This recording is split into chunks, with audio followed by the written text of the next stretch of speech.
Hello friends, welcome back to my channel Chetna study point. आज हम हिंदी बाल राम कथा का चैप्टर 4 पढ़ेंगे, राम का वनगमन। कोप भवन के घटनाक्रम की जानकारी बाहर किसी को नहीं थी। यद्यपि सभी सारी रात जागे थे। कैकेयी अपने जिद पर अड़ी हुई। राजा दशरथ उन्हें समझाते हुए, नगरवासी राज्याभिषेक की तैयारी करते हुए गुरु वशिष्ठ की आंखों में भी नींद नहीं थी। आखिर राम का अभिषेक था। दिन चढ़ते के साथ चहल पहल और बढ़ गई। हर व्यक्ति शुभ घड़ी की प्रतीक्षा में। महामंत्री सुमंत्र कुछ असहज थे। महर्षि के पास आए। दोनों ने महाराज के बारे में चर्चा की। पिछली शाम से किसी ने महाराज को नहीं देखा था। कुछ लोगों के लिए इसका कारण आयोजन की व्यवस्था थी। महर्षि ने सुमंत्र को राजभवन भेजा। समय तेजी से बीत रहा था। शुभ घड़ी निकट आ रही थी। सारी तैयारियां हो चुकी थी। केवल महाराज का आना शेष था। सुमंत्र तत्काल राजभवन पहुंचे। कैकेयी की महल की सीढ़ियां चढ़ते हुए सुमंत्र को एक अनजान सा डर ने घेर लिया। अंदर पहुंचे, देखा कि महाराज पलंग पर पड़े हैं, बीमार, दीनहीन। सुमंत्र का मन भांपते हुए कैकेयी ने कहा, चिंता की कोई बात नहीं है मंत्रीवर। महाराज राज्य अभिषेक के उत्साह में रात भर जागे हैं। वे बाहर निकलने से पूर्व राम से बात करना चाहते हैं। कैसी बात? सुमंत्र ने पूछा। मैं नहीं जानती। अपने मन की बात वे राम को ही बताएंगे। आप उन्हें बुला लाइए। दशरथ ने बहुत क्षीण स्वर में राम को बुलाने की आज्ञा दी। सुमंत्र के मन में कई तरह की आशंकाएं थीं, पर वे उन्हें टालते रहे। राम के निवास के बाहर भारी भीड़ थी। लक्ष्मण भी वहीं थे। भवन को सजाया गया था। उसकी चमक दमक देखने योग्य थी। सुमंत्र को देखकर कोलाहल बढ़ गया। लोगों के लिए यह एक संकेत था, राज्य अभिषेक के लिए राम को आमंत्रित करने का। सुमंत्र ने कहा, राजकुमार, महाराज ने आपको बुलाया है। आप मेरे साथ ही चलें। कुछ ही पल में राम वहां पहुंच गए। लक्ष्मण साथ थे। दोनों भाई विस्मित थे। वे राजसी वस्त्रों में थे, सजे धजे। लोग जय जयकार करने लगे। पुष्प वर्षा होने लगी। राजकुमार समझ नहीं पा रहे थे कि महाराज ने उन्हें अचानक क्यों बुलाया। लोग समझ रहे थे कि राम राज्य अभिषेक के लिए जा रहे हैं। महल में पहुंचकर राम ने पिता को प्रणाम किया, फिर माता कैकेयी को। राम को देखते ही राजा दशरथ बेसुध हो गए। उनके मुंह से एक हल्की सी आवाज निकली, राम। उन्हें होश आया, तब भी वे कुछ बोल नहीं सके। थोड़ी देर तक चुप ही रहे। असहज सन्नाटा। कोई कुछ नहीं बोला तो राम ने पिता से पूछा, क्या मुझसे कोई अपराध हुआ है? कोई कुछ बोलता क्यों नहीं? आप ही बताइए माते। महाराज दशरथ ने मुझे एक बार 2 वरदान दिए थे।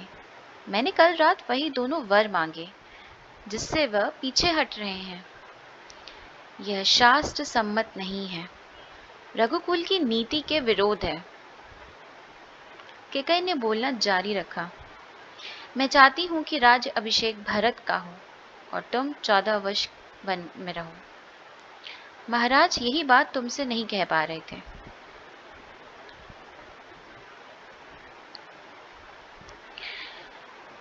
राम संयत रहे। उन्होंने दृढ़ता से कहा, पिता का वचन अवश्य पूरा होगा। भरत को राजगद्दी दी जाए। मैं आज ही वन चला जाऊंगा। राम की शांत और सधी हुई वाणी सुनकर कैकई के चेहरे पर प्रसन्नता छा गई। उनकी मनोकामना पूर्ण हुई। राजा दशरथ चुपचाप सब कुछ देख रहे थे, स्पंदहीन।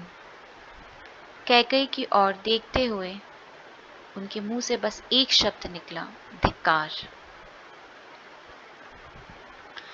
कैकई के महल से निकलकर राम सीधे अपनी मां के पास गए।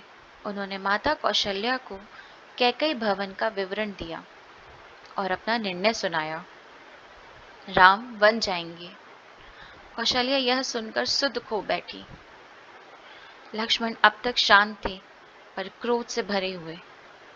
राम ने समझाया और उनसे वन जाने की तैयारी के लिए कहा। कौशल्या का मन था कि राम को रोक लें, वन ना जाने दें, राजगद्दी छोड़ दें, पर वह अयोध्या में रहे। उन्होंने कहा, पुत्र, ये राज आज्ञा अनुचित है, उसे मानने की आवश्यकता नहीं है।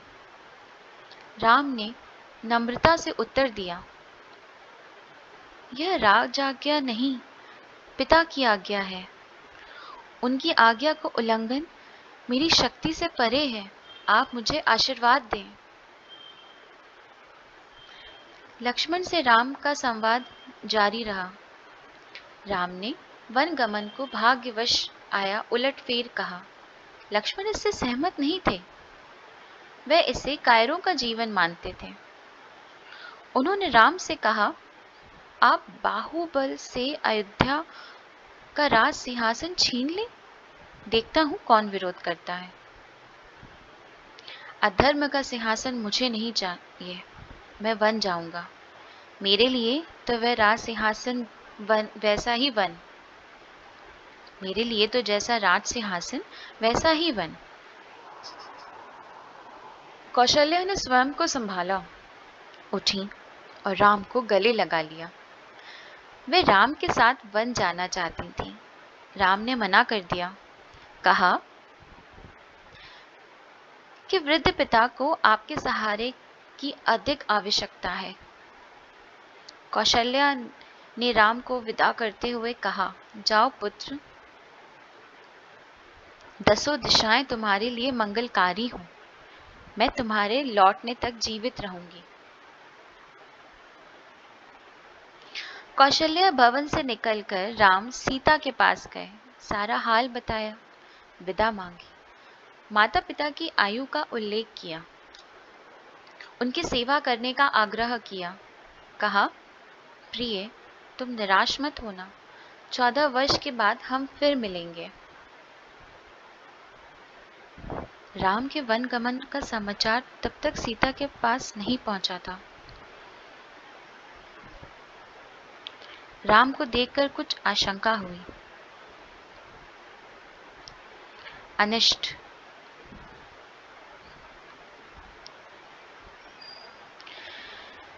राम ने विदा मांगी तो सीता व्याकुल हो गई, क्रोधित भी हुई, निर्णय पर प्रतिवाद किया।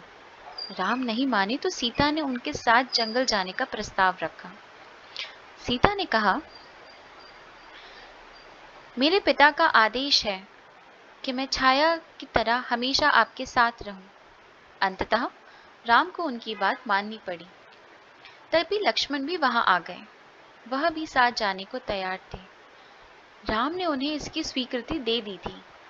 शीघ्र तैयारी करने को कहा। राम चाहते थे कि सीता वन ना जाए, अयोध्या में रहे। वे इसकी अनुमति दे चुके थे। फिर भी उन्होंने एक और प्रयास किया। सीते, वन का जीवन बहुत कठिन है। न रहने का ठीक स्थान, न भोजन का ठिकाना, कठिनाइयां कदम कदम पर। तुम महलों में पली हो, ऐसा जीवन कैसे जी सकोगी? सीता ने उत्तर नहीं दिया, मुस्कुरा दी। उन्हें पता था कि राम अपने दिए वचन से पलट नहीं सकते। राम वन जा रहे हैं, यह समाचार पूरे नगर में फैल चुका था। नगरवासी दशरथ और कैकई को धिक्कार रहे थे। कुछ देर पहले जहां उत्सव की तैयारियां थीं, वहां उदासी ने घर कर लिया। सड़कें गीली थीं लोगों के आंसुओं से। सबकी इच्छा थी कि राम सीता वन ना जाए। वे उन्हें रोकना चाहते थे पर बेबस थे। राम, सीता, लक्ष्मण जंगल जाने से पहले पिता का आशीर्वाद लेने गए। महाराज दशरथ दर्द से कराह रहे थे। तीनों रानियां वहीं थीं। मंत्री आसपास थे। मंत्रीगण रानी कैकेयी को अब भी समझा रहे थे। शुद्ध थे पर तर्क का साथ नहीं छोड़ना चाहते थे।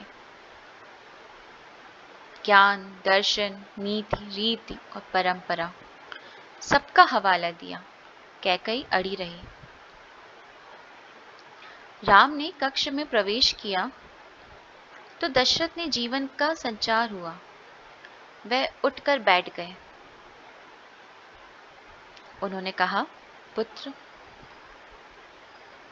मेरी मति मारी गई है। मैं वचनबद्ध हूं। ऐसा निर्णय करने के लिए विवश हूं। पर तुम्हारे ऊपर कोई बंधन नहीं है। मुझे बंदी बना लो और राज संभालो। ये राज सिंहासन तुम्हारा है, केवल तुम्हारा। पिता के वचनों ने राम को झकझोर दिया। वे दुखी हो गए पर उन्होंने नीति का साथ नहीं छोड़ा। आंतरिक पीड़ा आपको ऐसा कहने पर विवश कर रही है। मुझे राज्य का लोभ नहीं है। मैं ऐसा नहीं कर सकता। आप हमें आशीर्वाद देकर विदा करें। विदाई का दुख सहन करना कठिन है। इसे और ना बढ़ाएं।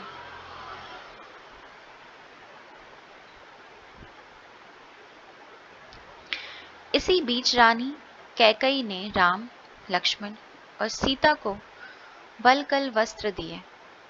राम ने राजसी वस्त्र उतार दिए, तपस्वियों के वस्त्र पहने। सीता को तपस्विनी के वेश में देखना सबसे अधिक दुखदायी था। महर्षि वशिष्ठ अब तक शांत थे। उन्हें क्रोध आ गया। उन्होंने कहा, सीता वन जाएगी तो सब अयोध्यावासी उसके साथ जाएंगे। भरत सूनी अयोध्या पर राज करेंगे। यहाँ कोई नहीं होगा, पशु पक्षी भी नहीं। एक बार फिर राम ने सबसे अनुमति मांगी। आगे आगे राम, उनके पीछे सीता, उनके पीछे लक्ष्मण। महल के ठीक बाहर मंत्री सुमंत रथ लेकर खड़े थे। रथ पर चढ़कर राम ने कहा, महामंत्री, रथ तेज चलाएं। नगरवासी रथ के पीछे दौड़े। राजा दशरथ और माता कौशल्या भी पीछे पीछे गए। सब रो रहे थे। सबकी आंखों में आंसू थे। पुरुष, महिलाएं, बूढ़े, जवान, बच्चे मीलों तक नंगे पांव दौड़ते रहे। राम यह दृश्य देखकर विचलित हो गए, भावुक भी। उनसे यह देखा नहीं जा रहा था। उन्होंने सुमंत्र से रथ को और गति से हाँकने को कहा ताकि लोग हार जाएं, थककर पीछे छूट जाएं, घर लौट जाएं। राजा दशरथ लगातार रथ की दिशा में नजरें गड़ाए रहे, खड़े रहे जब तक रथ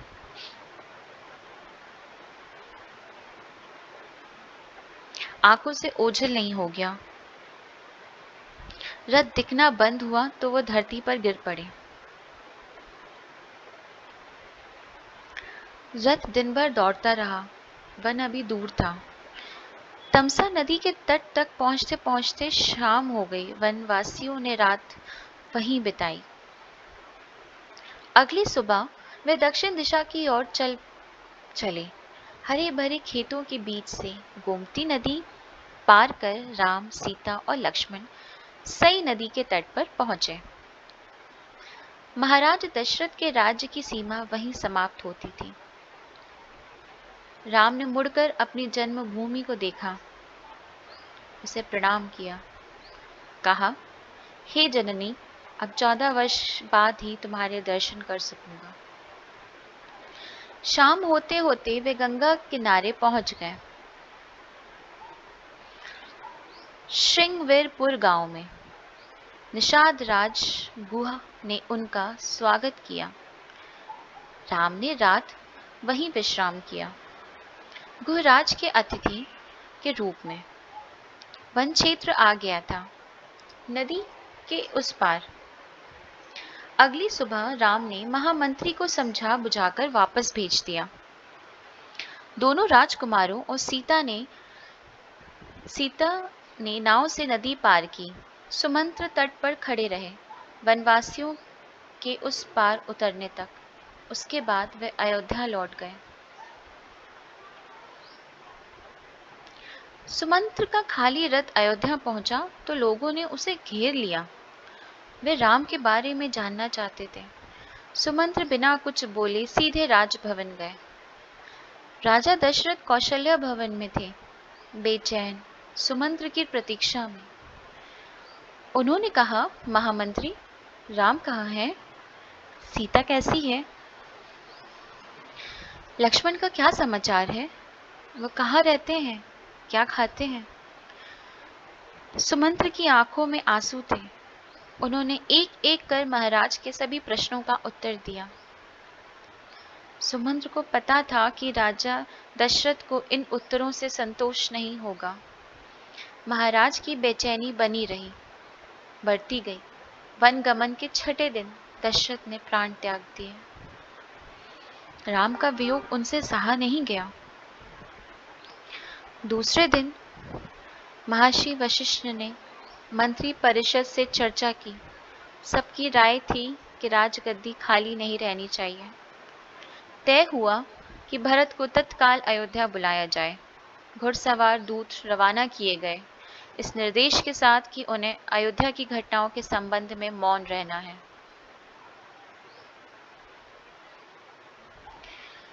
वीडियो पसंद आई हो तो वीडियो को लाइक करें, चैनल को सब्सक्राइब करें एंड शेयर करें। Thank you.